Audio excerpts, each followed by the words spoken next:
Snow White.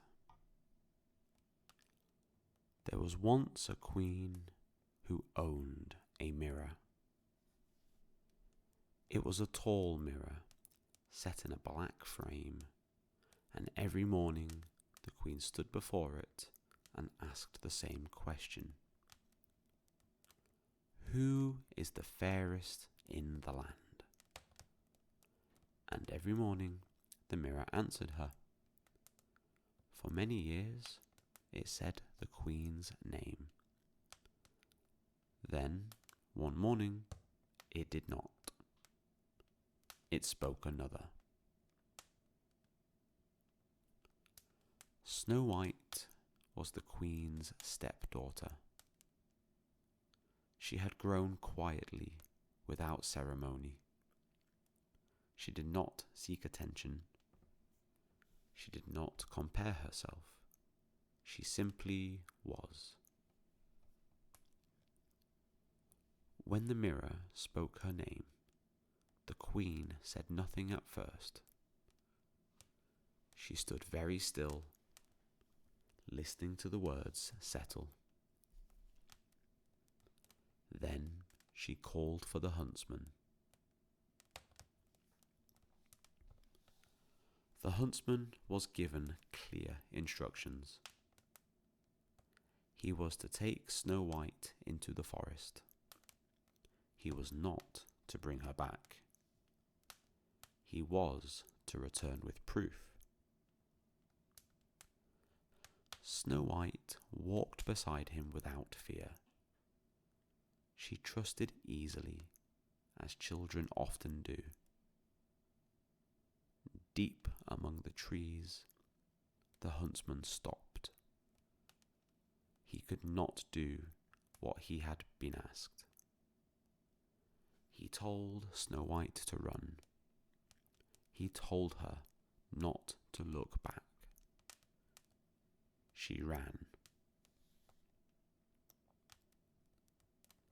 The forest was wide and confusing, but it did not chase her. It stood, as forests do, letting her pass through it. By evening, she found a small house with a low door and 7 tiny beds inside. She ate a little. She drank a little. She lay down. When the owners returned, they were surprised, but not unkind. They were 7 dwarfs who worked in the mountains and slept little. They listened to Snow White's story and agreed she could stay as long as she was careful. Do not open the door for anyone, they said. Snow White promised. Back at the castle, the queen stood before her mirror again. Again, the mirror spoke Snow White's name. The queen did not shout. She planned. The first time, she came as a peddler with laces to sell. Snow White forgot the warning and opened the door. The queen pulled the laces tight, and Snow White fell still. The dwarfs returned and loosened them. Snow White breathed again. They warned her more sternly. The second time, the queen came with a comb. Snow White opened the door. The comb was placed in her hair, and she fell still once more. The dwarfs returned and removed it. Snow White woke. They warned her again.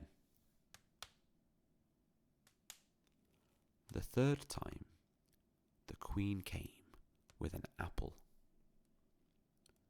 It was red and white and looked harmless. Snow White hesitated. The Queen bit one half and smiled.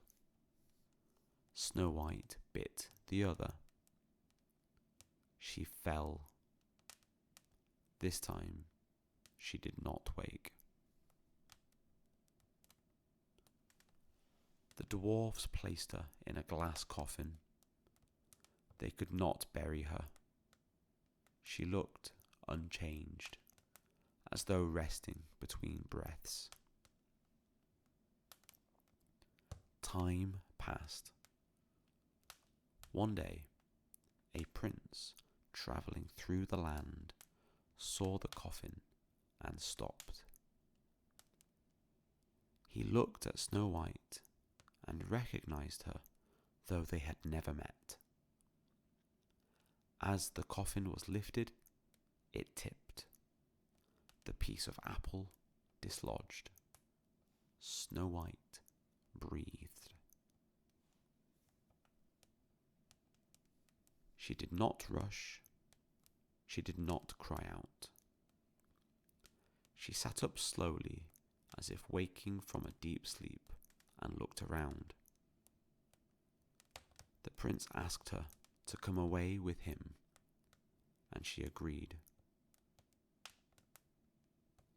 At the castle, the Queen stood before her mirror once more. It did not speak her name. When she arrived at the wedding feast, she recognized Snow White at once. The end came swiftly.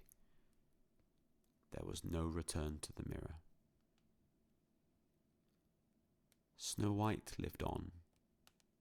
She remembered the forest. She remembered the house. She remembered the coffin.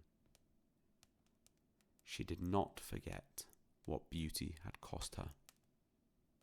And the mirror, at last, had nothing left to say.